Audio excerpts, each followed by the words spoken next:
Good morning everyone, welcome to my mini blog. সকালবেলায় এক cup চা নিয়ে বসে পড়েছিলাম। আমার ভাই ঘুম থেকে উঠে একটু চা লাগবে, না হলে ঘুমটা ঠিকঠাক ভাঙতে চায় না।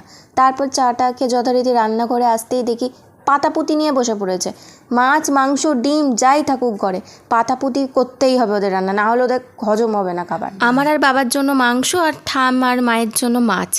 তো তারপর দেখি মা এখানে রান্না বসিয়ে দিয়েছে, মানে পাট শাক রান্না করছিল।